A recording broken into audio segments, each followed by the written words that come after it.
ನಮಸ್ತೆ ಟಿವಿ 20 ಕನ್ನಡ ವಾಹಿನಿಗೆ ಸ್ವಾಗತ.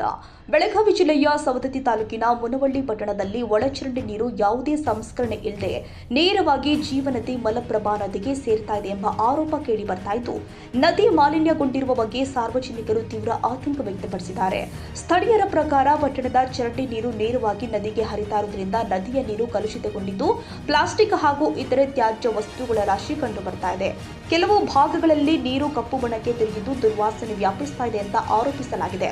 ಇದರಿಂದ ಜಲಚರಗಳ ಜೀವಕ್ಕೆ ಅಪಾಯ ಎದುರಾಗುವ ಸಾಧ್ಯತೆ ಇದೆ ಅಂತ ಪರಿಸರ ಪ್ರೇಮಿಗಳು ಕೂಡ ಅಭಿಪ್ರಾಯಪಟ್ಟಿದ್ದಾರೆ. ಮಲಪ್ರಭಾ ನದಿಯ ನೀರನ್ನ ರಾಮದುರ್ಗ ಭಾಗದ ಹಲವು ಗ್ರಾಮಗಳ ಜನ ಕುಡಿಯಲು, ಜಾನುವಾರುಗಳಿಗೆ ಹಾಗೂ ಕೃಷಿ ಚಟುವಟಿಕೆಗಳಿಗೆ ಬಳಸ್ತಾ ಇರುವ ಹಿನ್ನೆಲೆ ಕಲುಷಿತ ನೀರಿನಿಂದ ಕಾಲಾರ, ಭೇದಿ, ಚರ್ಮರೋಗ ಸೇರಿ ವಿವಿಧ ಸಾಂಕ್ರಾಮಿಕ ರೋಗಗಳು ಹರಡುವ ಭೀತಿ ಎದುರಾಗಿದೆ ಅಂತ ಸಾರ್ವಜನಿಕರು ಕೂಡ ತಿಳಿಸಿದ್ದಾರೆ.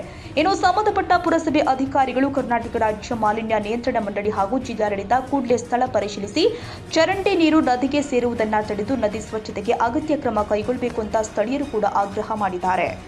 Bureau report, TV 20 Kannada, Munavalli.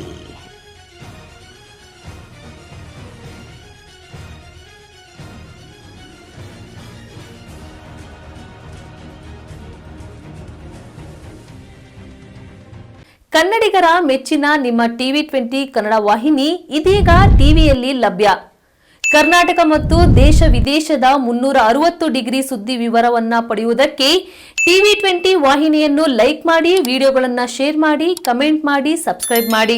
HCN cable 842 ನಂಬರ್ನಲ್ಲಿ Hukkeri taluk ಹಾಗೂ ಸಂಕೇಶ್ವರದ ಸುತ್ತಮುತ್ತಲಿನ ಹಳ್ಳಿಗಳಲ್ಲಿ ಲಭ್ಯ. PCN ಕೇಬಲ್ 129 ನಂಬರ್ನಲ್ಲಿ ಹಾರುಗೆರೆ ಸುತ್ತಮುತ್ತಲಿನ ಹಳ್ಳಿಗಳಲ್ಲಿ ಲಭ್ಯ.